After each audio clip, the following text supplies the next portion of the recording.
let's grab a seat. You're being ignorant, buddy. You're being ignorant. You are being ignorant. Look at how break your face, I swear to God.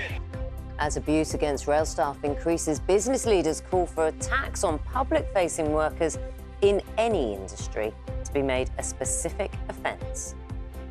More than 100 business leaders in the UK have signed an open letter calling on the government to make the assault of public-facing workers a standalone offence. One sector which has seen a rise in assaults and abuse of staff is the transport industry, with the Rail Delivery Group saying more needs to be done to protect those who are working on our railways.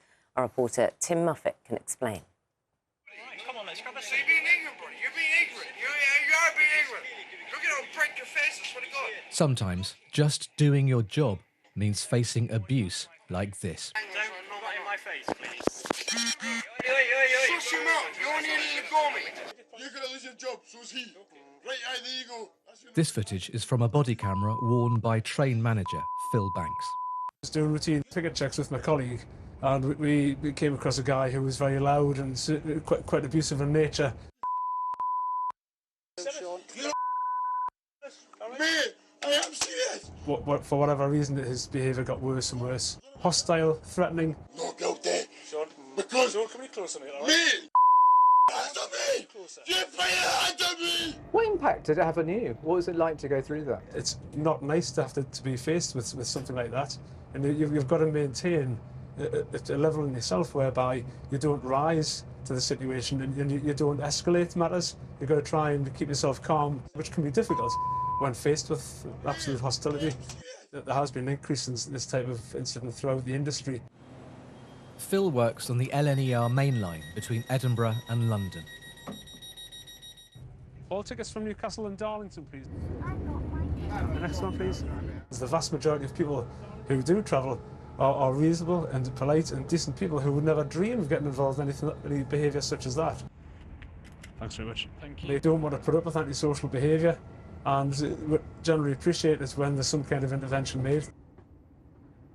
I think it's disgusting. It's unacceptable to you know, that you have to go to work and be worried about being attacked.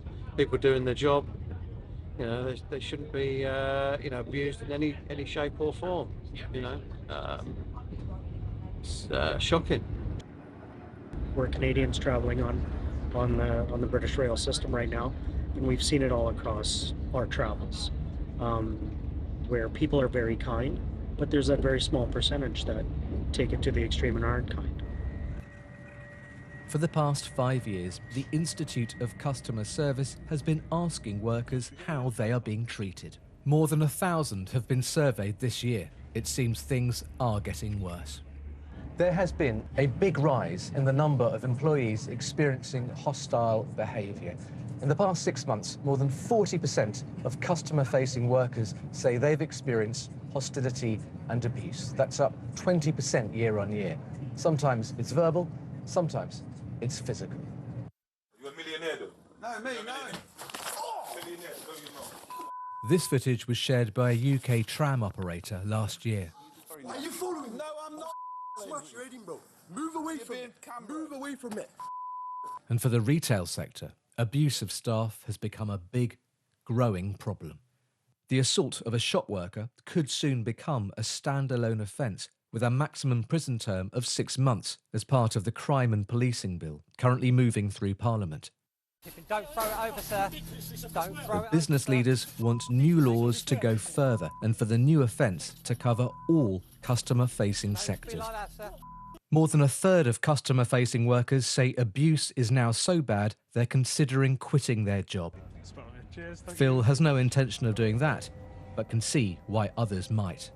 If people are being faced with such hostility on a day-to-day basis, then I can understand why they would consider looking for something which is less public-facing. You shouldn't have to put up with any kind of abuse. Tim Muffet, BBC News.